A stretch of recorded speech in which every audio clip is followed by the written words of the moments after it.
Well, good morning, everybody. Welcome to today's budget hearing. This is the fifth of 11 virtual budget hearings that the city will be hosting this year to introduce the 2022-2023 trial budget. My name is Mario Paniagua. I'm a deputy city manager here at the City of Phoenix, and I want to let you know that the feedback we received today and throughout the budget hearing process is extremely important to us as we prepare the proposed budget to present to the City Council.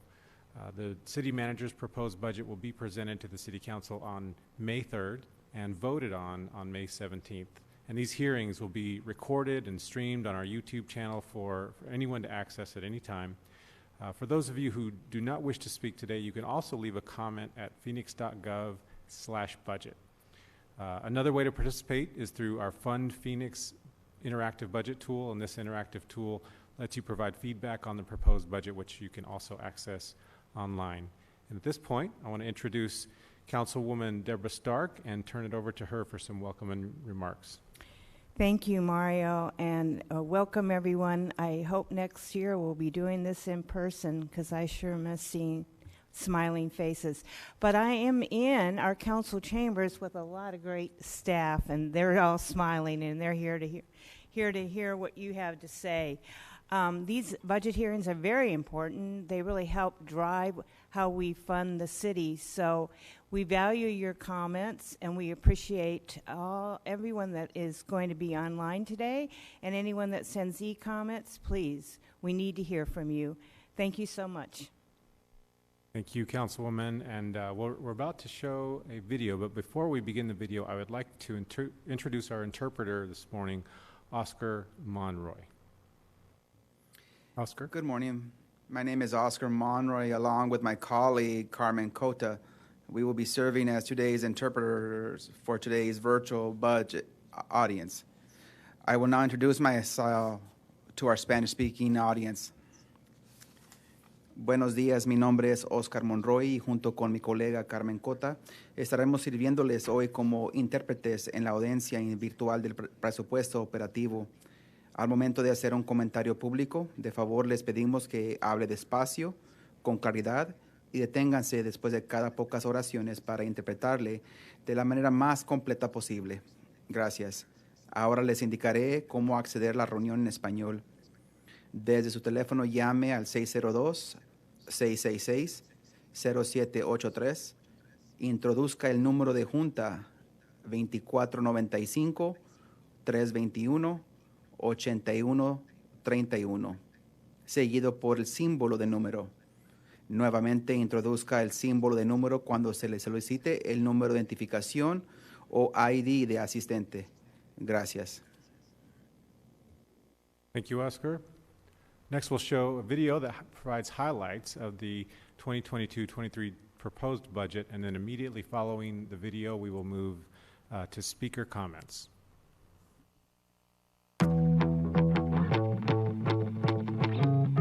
The City of Phoenix trial budget for fiscal year 2022-2023, proposed by the Phoenix City Manager, is ready for public review and comment. A trial budget is a rough draft of the actual budget, estimating how much money and how it will be used for the next fiscal year. How does Phoenix's annual budget work? The city budget is made up of three parts: the general fund, enterprise funds, and special revenue funds. The general fund is made up of general sales tax, property taxes, revenue distributed by the state from income tax, sales and vehicle taxes, and some fines and fees. The general fund supports many of the services our residents, visitors, and businesses have come to expect in Phoenix libraries, parks, senior and youth programs, and police and fire services. Enterprise funds come from departments that only charge the people who use their services directly, like water and sewer, airlines and passengers at Sky Harbor, and trash and recycling customers. Finally, special revenue funds, earmarked for specific purposes from grants and voter-approved sales taxes dedicated for parks and preserves, transportation, and public safety. That's how Phoenix gets its money. Now, how do we spend it? Phoenix has a long history of public budgeting. giving the community a voice in the future of our city by starting the public involvement much earlier than required. Each year, departments look at what it will take to provide services for the upcoming year, and staff forecast what resources will be available to pay for services. The city manager proposes a trial budget that identifies programs and services that build a better, more inclusive city for all, and will keep the budget balanced. Then we ask for your input at community budget hearings, or by using the Fund Phoenix interactive budget tool, or by contacting the city directly to ensure the budget reflects the priorities of our residents and City Council. After receiving your input, the City Council will vote on the budget in May and legally adopt the budget in June each year. The law requires the city's budget to be balanced each year, and this year we are happy to report a projected budget surplus of $76 million. This is thanks to Phoenix's continued strong economy and sound fiscal leadership from the mayor and city council. For fiscal year 2022-23, the proposed general fund trial budget includes $21 million to address important needs raised by the council and community, and $55 million in set-asides that could be used for employee compensation, city council priorities next year or in future years, or if needed, provide for budget flexibility. The $21 million in supplementals for next fiscal year is proposed for city council and community priority areas, including Focus Area 1, Affordable Housing. $1.5 million is proposed for affordable housing to continue necessary support to low-income residents, such as homelessness prevention and funding for Phoenix Starfish Place, which is dedicated to healing and empowering human trafficking survivors. Focus Area 2, Climate and Sustainability. A proposed $1.3 million to create positions dedicated to climate and sustainability initiatives to achieve the goals of the council-approved Climate Action Plan, and to continue funding for the city's award-winning Cool Pavement Program to further help mitigate heat in the city. The funds would also create a position within the city focused on studying the benefits of electric vehicle infrastructure, along with a dedicated Climate Action Plan manager to work toward achieving the goals of the council-approved Climate Action Plan. Focus Area 3, Economic Development, Planning, and Innovation. $1.6 million is proposed to keep Phoenix competitive in the global market. Proposed additions include positions for the Community and Economic Development Department to formalize an international trade program to remain competitive with global markets, enhance marketing opportunities to increase jobs, and resources to target vacant storefronts to create new retail centers. Staffing will also be added to help achieve City Council priority projects, such as transit-oriented development and the Housing Phoenix Plan. Focus Area 4, Historic Preservation and Arts. The city's art collection is in need of refurbishment, and historic buildings need to be protected, which is why the city is proposing $200,000 to invest in historic preservation grants, and to provide increased funding for the Office of Arts and Culture, including arts grants to enhance programming to youth and artists in the community. Focus Area 5, Homelessness, Immigrant, Refugee Support, and Fast-Track Cities. $3 million and 17 new positions are proposed to assist the city's growing homeless, immigrant, and refugee populations. The proposed money would help achieve the goals of the council-approved Strategies to Address Homelessness Plan and expand the CARES program that connects individuals to needed services, and a new navigator dedicated to helping immigrants and refugees transitioning into the community, and ongoing funding of $250,000 for the Fast Track Cities initiative. Focus Area 6, Parks and Recreation and Library. To enhance community services, $2.7 million is proposed to the Parks and Recreation Department and the Library Department for enhanced after-school programming at Phoenix after-school centers. Money would also launch a new bookmobile to provide library programming in the Southwest Valley. Focus Area 7, Public Safety and Criminal Justice. $6.3 million is proposed to add more fire-sworn personnel to to meet minimum staffing requirements, the 19th Avenue Corridor Community Safety and Crime Prevention Plan, and case management support for municipal court to help victims of domestic violence, and new attorney positions for Public Defender's Office for the Veterans and Mental Health Specialty Courts. The proposal also includes using the Phoenix Police Department's existing operating budget to increase the number of civilian positions, allowing sworn personnel to return to the field to respond to calls for service. Focus Area 8, roadway safety. Pedestrian and roadway safety is crucial for city streets. $600,000 is proposed to increase annual resources for the City Council-approved Roadway Safety Action Plan. The proposed fiscal year 2022-23 trial budget also includes new positions and needed resources for city enterprise and special revenue funds due to growth and increased demand for services, including additions for aviation, development services, solid waste, transit, and water services. This has been just a taste of what you will find in the 2022-23 City of Phoenix proposed trial budget. More information on the proposed budget is available at our website, Phoenix.gov/budget. We encourage you to use our Fun Phoenix interactive tool to provide input, an interactive budget tool that lets you provide direct feedback on the proposed fiscal year 2022-23 trial budget additions. We hope that you'll review additional details in the Budget Tabloid, available online at Phoenix.gov/budget. Please share your feedback in whatever way works best for you, at one of the virtual community budget hearings, or by email at budget.research@phoenix.gov. You can comment on the city's social media pages at CityofPhoenixAZ on Facebook or Twitter, and use hashtag PHXBudget, or call us at 602-262-4800. The city manager will present his proposed budget for 2022-23 to the Phoenix City Council on May 3rd, 2022.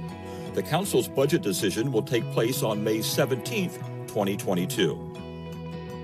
Thank you for being part of this important process. We look forward to hearing your ideas for this year's trial budget and the future of Phoenix.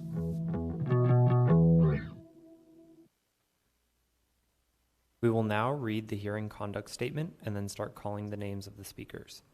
Members of the public may speak for up to 2 minutes to comment on the proposed budget. The city code requires the speakers to present their comments in a respectful and courteous manner. Profane language, threats, or personal attacks on members of the public, council members, or staff are not allowed. A person who violates these rules will lose the opportunity to continue to speak. The City Council and staff cannot discuss or comment on matters related to pending claims or litigations. I will now start with the speakers list. Our first speaker is Jeff Tissot, followed by Nadine Aluria. Jeff, are you on the line? I am. Can you hear me? Yes, we can. Please proceed. Okay, thank you. Thanks for having us here today, folks. I'm going to run down my list. First off, when it comes to the police department, not one penny should be taken from the police department. We need to dramatically increase police funding to once again become the premier top wage earning cities in Phoenix. We're the biggest. We should be the best paid. We need to keep our CAOs and our net officers where they are, increasing funding to give them more tools to be more proactive than they already are. I personally think the powers that be have lost touch with the boots on the ground folks and don't understand the amount of work these entities do, and if we lose them, the negative impact it will have on our communities. They work closely with so many of our departments, like Parks, Neighborhood Services, LARC, Phoenix Cares, CBI, and us, community people. They absolutely keep calls for service down, and if they're cut, the calls for service are going to skyrocket. We need to dramatically increase funding for the park rangers. With the shrinking police force, if we could get more park rangers out there to adequately cover our parks, pay them well, and have a 24-hour, 7 park rangers dispatch where the community can get hold of them and they can respond, that's going to take a lot off of the police plate. Another area that I think is huge is the gated alley program. We need to rapidly open that up throughout the whole city, and we need to fully fund it.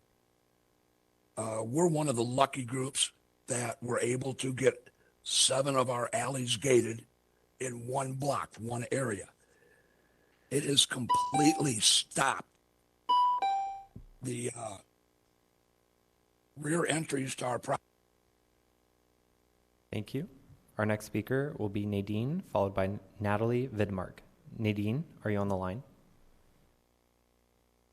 Hello, yes, I am. Can you hear me? Yes, we can. Please proceed. Hi, Nadine. Hello. Wonderful.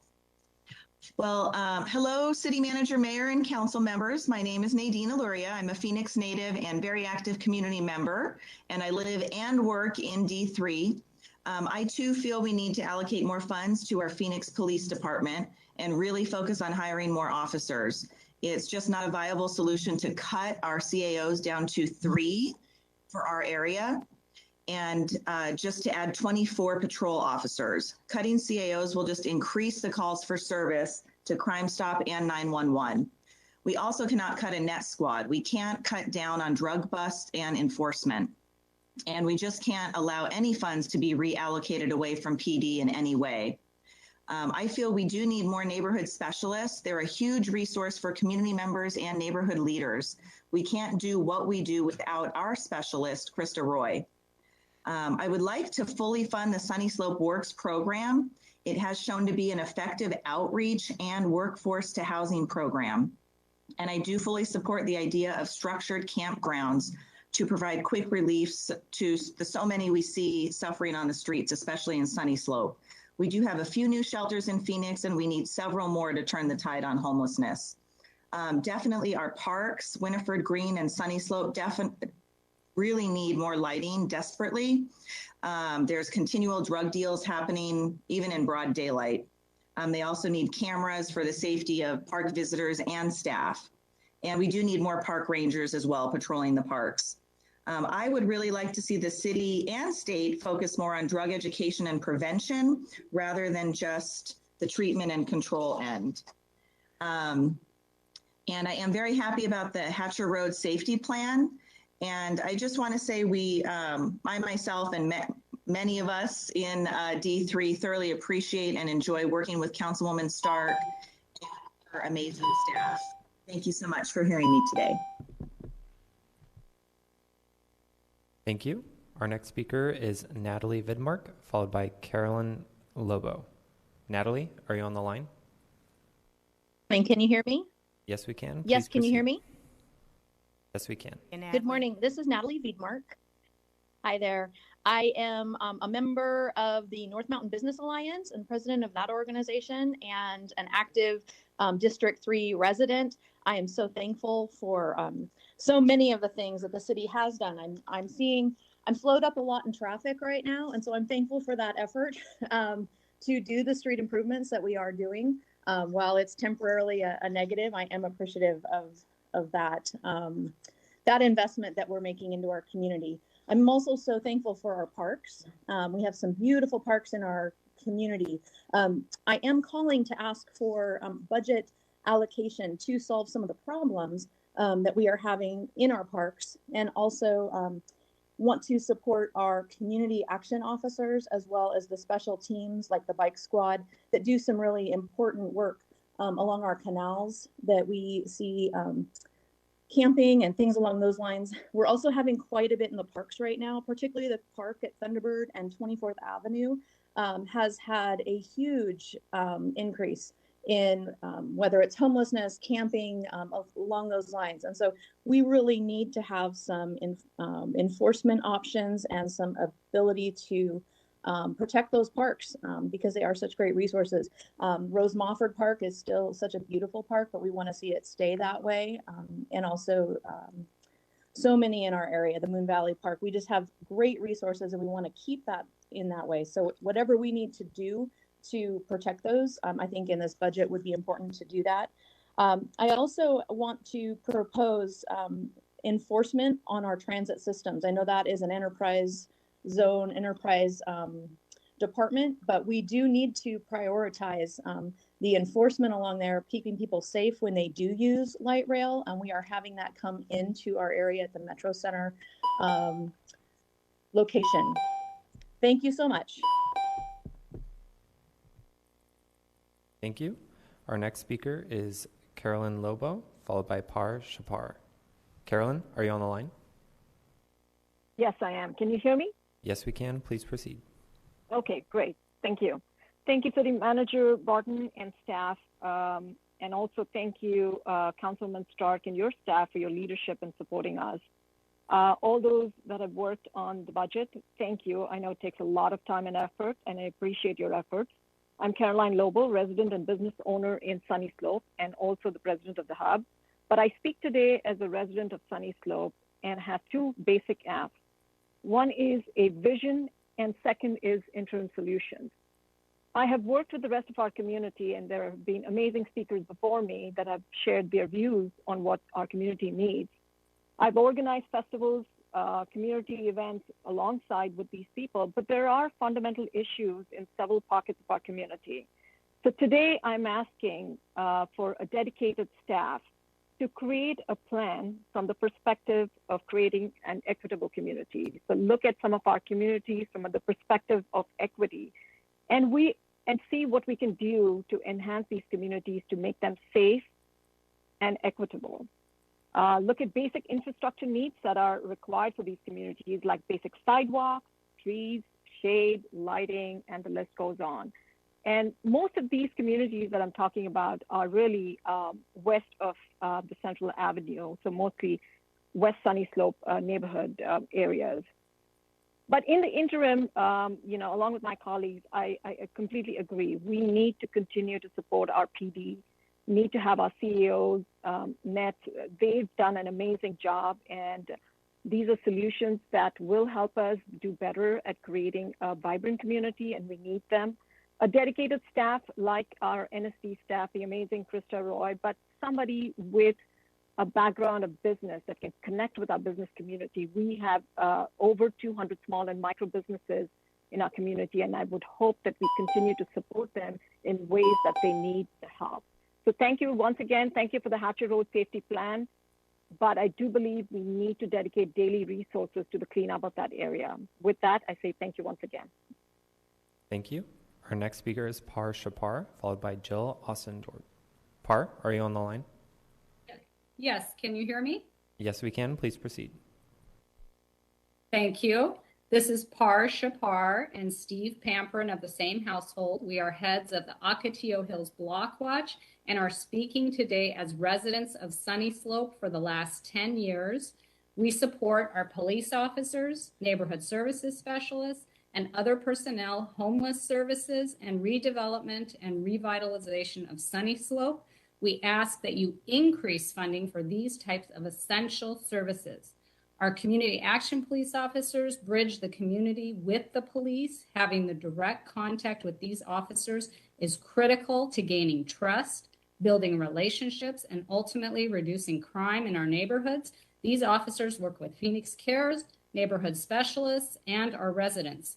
We must keep these necessary resources for our community intact. Next, our neighborhood services specialists and other personnel are our main contact with the city for our block watch and individual residents in addressing almost every community need, including crime, homelessness, city codes, redevelopment and revitalization, and so much more. As heads of our block watch, we are in regular contact with neighborhood services specialists and depend on them constantly.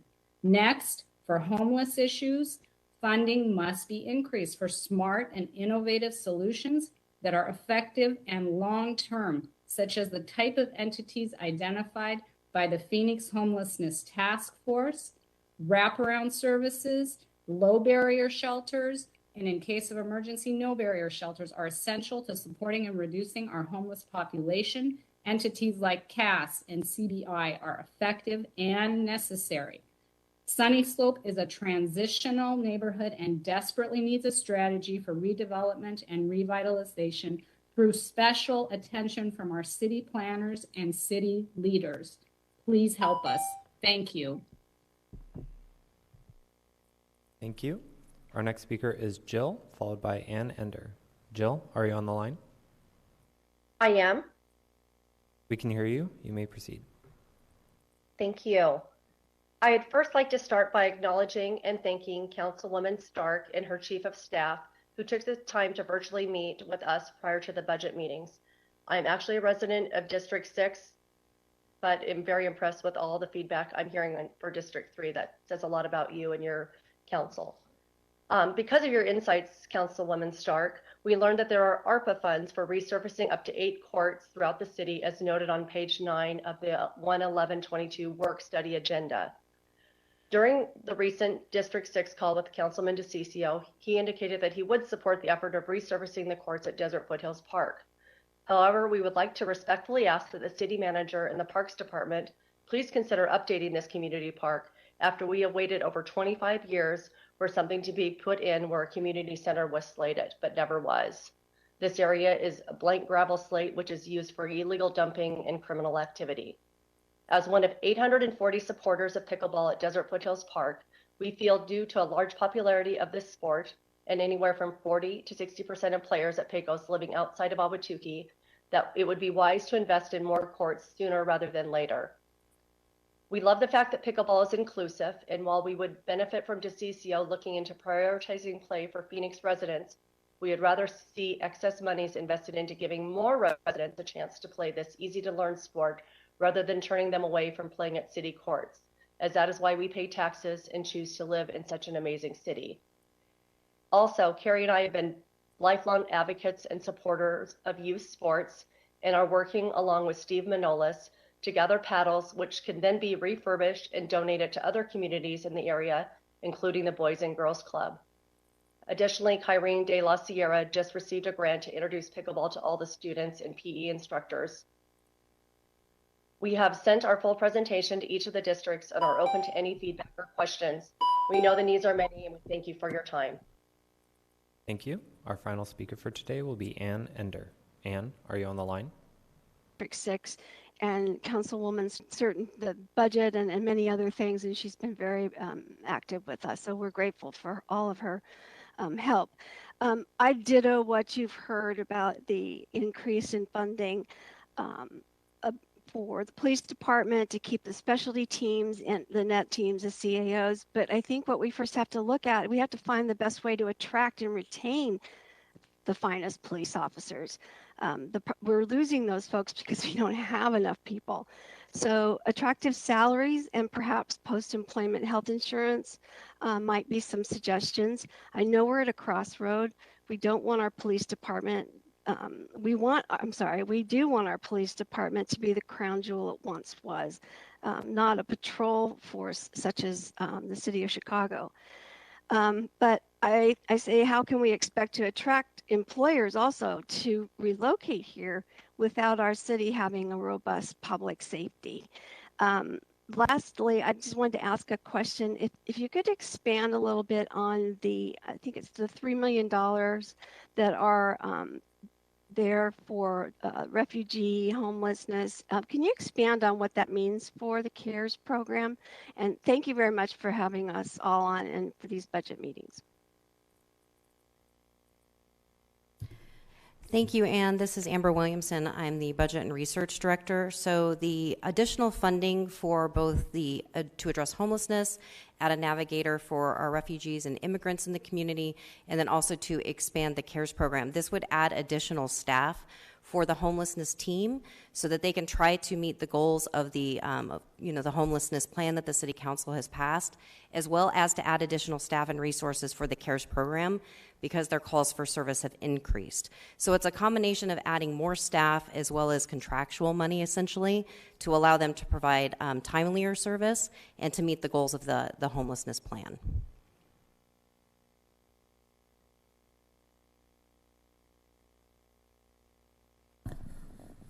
Okay, well, we want to thank everybody, thank all the speakers for taking the time today to come out to the budget hearing and provide your comments. We really appreciate your input.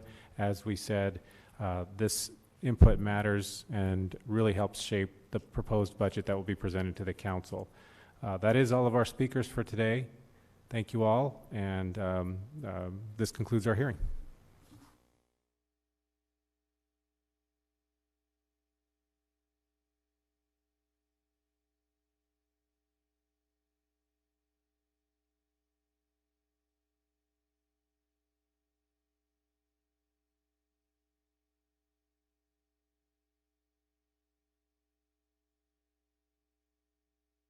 Tree from your neighbor or a local nursery, or if you can get down to Tucson and find one of those original figs that the Spaniards brought over. And one other thing to consider is when you prune these trees, always wear gloves, or when you're harvesting, wear gloves, because the sap that comes out is actually can cause irritation with the skin. So that's something else to think about when you're harvesting. And there's plenty of amazing recipes out there to utilize in baking with figs, using them in salads. A lot of people